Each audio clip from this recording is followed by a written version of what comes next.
ನನ್ನ ಎಲ್ಲ ಮತದಾರ ಬಂಧುಗಳಿಗೆ ನಮ್ಮ ದರ್ಶನ್ ಅಭಿಮಾನಿ ಬಂಧುಗಳಿಗೆ ನನ್ನ ಅನಂತ ನಮಸ್ಕಾರಗಳನ್ನು ಹೇಳಿಕೆ ಬಯಸ್ತೇನೆ.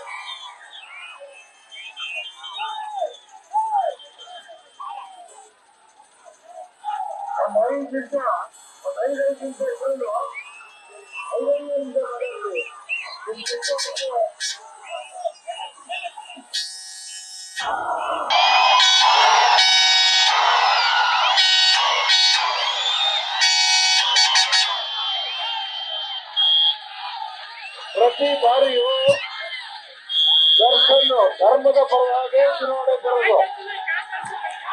ಧರ್ಮ ಯುದ್ಧದಲ್ಲಿ ನಮ್ಮ ಕೈ ಹಿಡಿದಿರತಕ್ಕಂತ ಕರ್ನಾಟಕ ಕಂಡಂತ ನಾಯಕ ನಟ ಮಂಡ್ಯದ ಸ್ವಾಭಿಮಾನವನ್ನು ಉಳಿಸಲಿಕ್ಕೆ ಮತ್ತೊಮ್ಮೆ ಮಂಡ್ಯದಲ್ಲಿ ನಿಮ್ಮೆಲ್ಲರ ಬೆಂಬಲ ಮತ್ತು ಆಶೀರ್ವಾದವನ್ನು ಕೋರಲಿಕ್ಕೆ ನಮ್ಮ ಅಭ್ಯರ್ಥಿ ವೆಂಕಟರಮಣೇಗೌಡರ ಗೆಲುವಿಗಾಗಿ ನನ್ನ ಸ್ನೇಹಿತ ಉದಯ್ ಜೊತೆಯಲ್ಲಿ ಇವತ್ತು ನಿಮ್ಮೆಲ್ಲರ ದರ್ಶನ ಮಾಡ್ತಾ ನಿಜ ದರ್ಶನ್ ನಿಮ್ಮ ಮುಂದೆ ಬಂದಿದ್ದಾರೆ.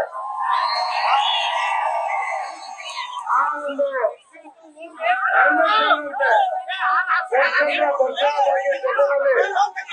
ಮಂಡ್ಯದಲ್ಲಿ ಕಾಂಗ್ರೆಸ್ ವಿಜಯಮಾಲೆ ವೆಂಕಟರಮಣೇಗೌಡರಿಗೆ ಬರೆಯೋದಕ್ಕೆ ನಿಮ್ಮೆಲ್ಲರ ಇವತ್ತಿನ ಉತ್ಸಾಹ 26ನೇ ತಾರೀಕು ನಡೆಸತಕ್ಕಂಥ ಚುನಾವಣೆಯಲ್ಲಿ ನಮ್ಮ ಅಭ್ಯರ್ಥಿಗೆ ಬೆಂಬಲ. ನ್ಯೂಸ್ ಫಸ್ಟ್ ನಿರ್ಭೀತಿಯಿಂದ ನಿಮ್ಮ ಪರವಾಗಿ.